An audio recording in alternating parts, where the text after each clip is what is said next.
Crazy. It almost feels like we're about to put, you know, the whole thing back in the car, but we're still missing those bolts. And those are supposed to come, man. Like after 1. The dealership said like to come by like after 1 o'clock. Around the same time I called yesterday, so hopefully they have them. It looks a little weird, but it doesn't look bad. I don't think it's gonna. That is so close, but it's gonna be okay. It's gonna fit. It fits. It fits.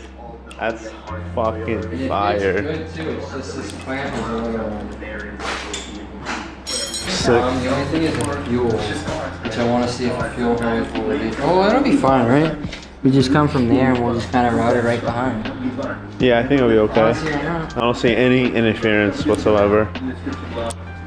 Earlier we found out that our clutch flywheel bolts are a little shorter, which are OEMs, and the ones that we got, you know, we're supposed to get didn't come with a flywheel from K-Power, and they're the same thread.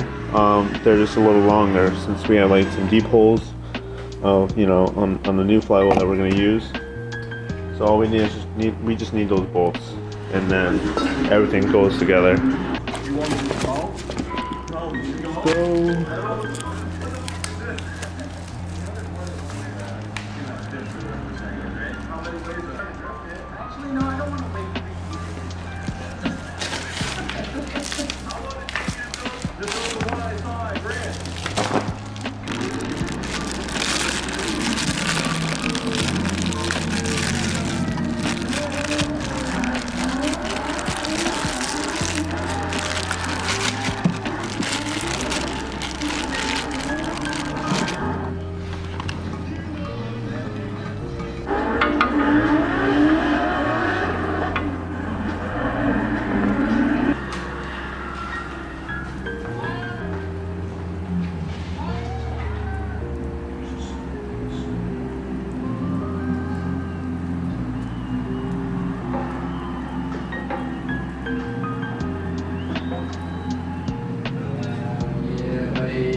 OEM. Oh wow. Definitely is an extended piece, huh? Yeah.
So it's day 2.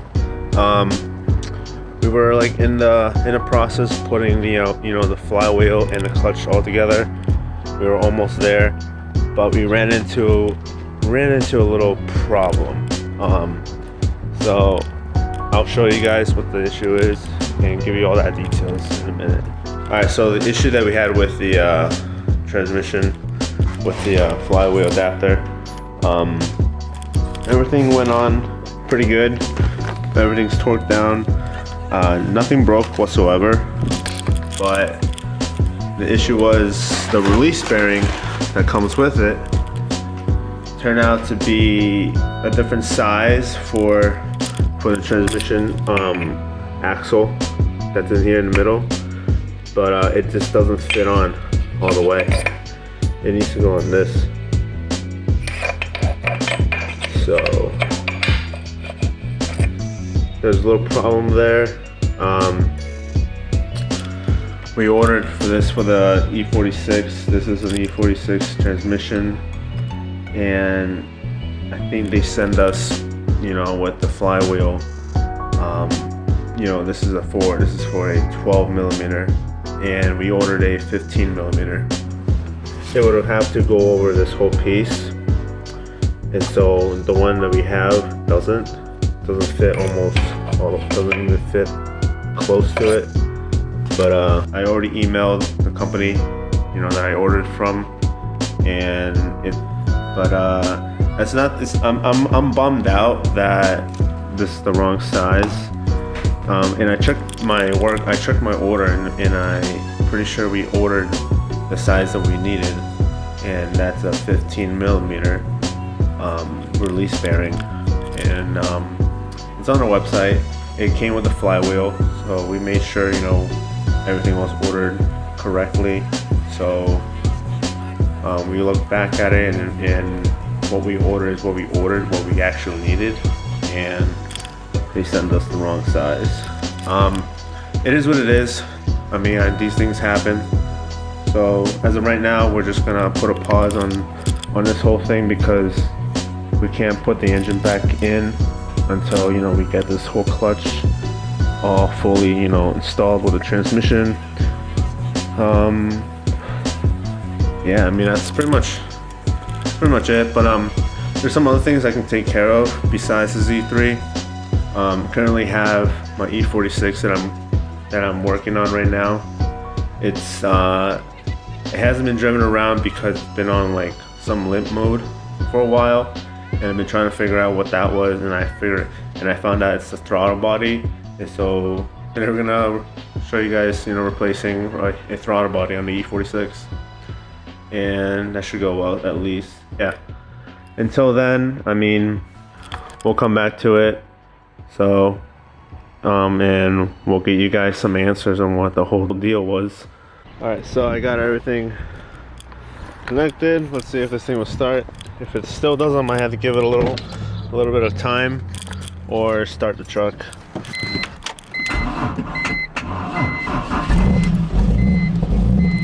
Oh, word. But see what I'm talking about?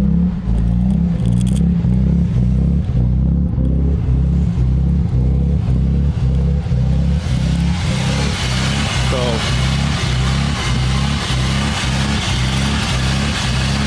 it's definitely the throttle body, and I ran the code that I put on the screen. It happened, so hopefully changing this will. So hopefully changing the throttle body will help it. Will, you know, solve the problem. Had a bit of a problem with the car. Couldn't even start it at the beginning, and there was no power being drawn, and the car wouldn't even start, even, you know, trying to jump start it, like what I just did just now. And the battery was completely dead, so I had to charge it for a little while. Then later on, it was charged up. We plugged it in. We, you know, put the battery back in, and it started right up. So that was the issue. And then, you know, I ran the code from there. So the code that came up was a TCS system malfunction. It was a P1632. It was being talked about, saying that it's caused by moisture on the connector inside, and all you gotta do is just clean it, and if it works, it works. But usually it's due to moisture. And so when it's out here, it rains, and I can see that water is coming in from the hood. And the cowl that I have on right now is like not in the best shape, which I should, and I need to replace that. And yeah, also, like, the water just gets in I'm gonna have to tarp it up the next time it rains because I am putting a new throttle body and I don't want that shit to happen again. So, and there is oil for sure, and that is not good. Which is the reason why my throttle body was not working. Alright, so I found out that there's oil in the throttle body, which is telling me that there's probably a clog somewhere, which is like the oil dipstick, where the catch can hose goes into it next to the dipstick. I'm gonna try to clean it out and see if that helps with anything. It may have to do the same thing cleaning out off of these lines, since I am seeing some oil spots on here. But yeah, we'll see. At the same time though, I really do think I should replace that catch can because I really don't know if it's doing anything. I'm sure it is. It's just that it just looks really old. I got this off from a part out from a Mazda Speed 3 or something. Mazda, I don't know. It was definitely a Mazda, and it was modded with some stuff and had this catch can on. And surely enough, I got it for free. And we tossed it on here. So I'm gonna try my best and clean the inside of this, oil dipstick tube, just so I can get some debris out, and probably do the same thing in these hoses, or maybe not. I'm not gonna go too crazy at it, but eventually I'm gonna have to get a new one. But for now, I'm just gonna do my best in cleaning all of this out, and hopefully I unclog most of it, and that way this doesn't happen again, or at least not for a while. But yeah. Alright, so I did my best getting it all cleaned.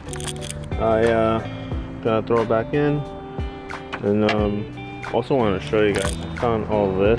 When I pulled one of the hoses out, this went down, connecting to this fitting piece right here, which the other end goes on to the bottom of the drainage of the catch can. I pulled this hose out of this spot, and I found all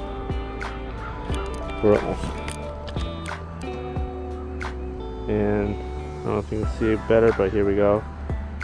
You see all that damage inside. I think that's what was causing the clog, and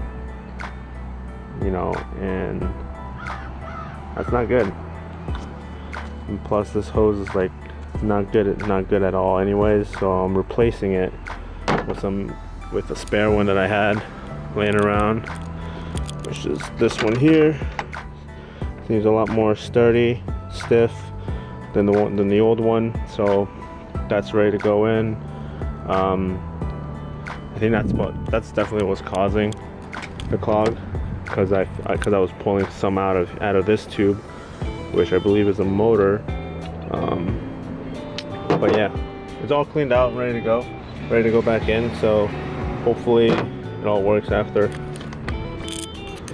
Alright, so pretty much everything's back on, bolted, besides the rest of the intake pieces. This is the catch can, and this is where all the this normally plugs in. This connects to a bottom of an intake. Over here is where the little filter goes on. Underneath here is where the oil goes back down to the oil pan, which is the oil tube which we cleaned. I didn't go ahead and clean the inside of this. I don't think it's clogged at all. I think it was mostly the oil hose. Shit. So it was mostly this hose, I want to say, that was causing the leak, causing the clog, because I was opening it up and it's really deteriorated all the way through. So that's not good. So again, I replaced it with one of the extra spare hoses I have. Oh man, I forgot to throw something on. I don't think it'll be okay. I think it'll be okay. But yeah, I think it should be good now. Just gonna go ahead and clean some oil off the intake and go ahead and clean up the other pieces too, like this, and put everything on.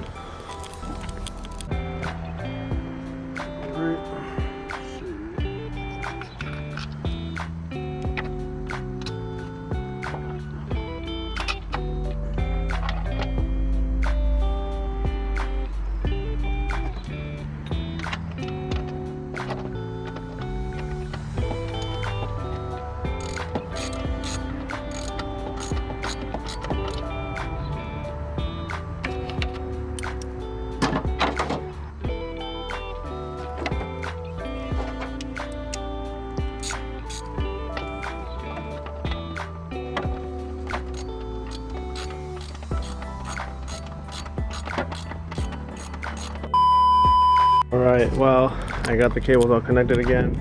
Let's see if this thing starts with no limp mode, no rough idling. I don't even know if this is called limp mode, but I just hope it doesn't like idle roughly like it has before when I showed you guys. So let's see if this did anything.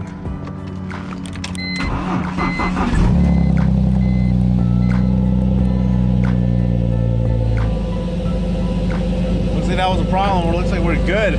Oh man.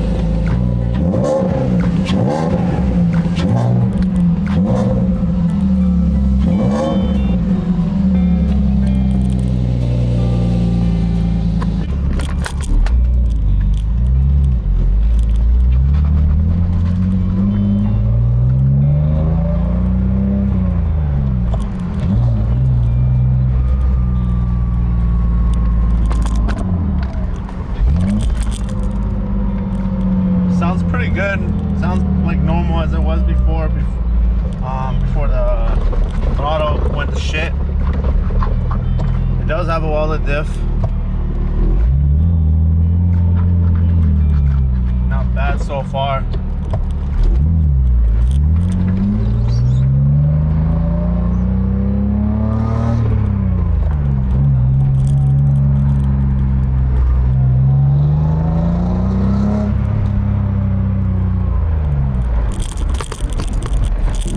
Not bad. Oh my gosh. That's pretty cool. Not like super cool, but at least it doesn't rough idle anymore. Oh man, I'm hyped.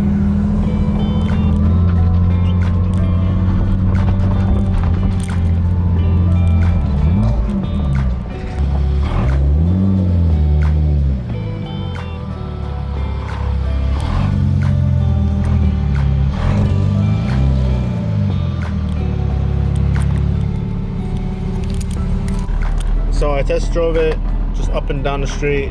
Didn't go too crazy at it. Of course, like I don't want to like get my lease, you know, revoked if I do something stupid. But I want to save that for the track. And so far so good. We have a good success at least from something, since you know like nothing was working well with the. Since nothing went according to plan with the transmission, with the flywheel and clutch, with the K24, you know, at least you know I got the throttle body fixed or replaced it on me, obviously, on, you know, in the E46, and it's working great again. So that crosses off my list, you know, things to do for the E46. Next thing I need to do is what's it called? I want to add like a hydro on this thing and get ready for track, and you know, add a fire extinguisher. I want to get a new axle, but I'll probably change that axle once I once I blow this one out. It's the right rear axle, which I gotta replace because it has some play. So I know like the first day of track, after a few laps, I'm sure it's gonna blow out. So I want to replace that either before the track or on the track, you know. But it also needs a new clutch, which I really want to replace as well. Not at the track, but here. And that should be good to go. I mean, pretty much it for today. I'm going to close out this video. So I wanted to say thanks to you guys for watching. Definitely gonna, you know, talk about more about the Z3 as soon as I get more info from the company. See if they can, you know, help me out, send me the correct part. Hopefully I don't have to put any money down, but we'll see. We'll go from there. And yeah, so thanks you guys for watching. Hopefully, you know, one day I get to see you guys, or I get to take this car to the track this summer. I definitely want to get this thing moving. But yeah, so far so good. It was a good success, you know, at least, you know, for this car. But soon, you know, we'll get the Z3 moving this year for sure. But yeah, stay tuned. Keep an eye out for the next video. Keep an eye out on the next video. Like, comment, subscribe, and you know, follow me on Instagram for stories, anything I'll be posting whatsoever. But yeah, see you guys later. Peace.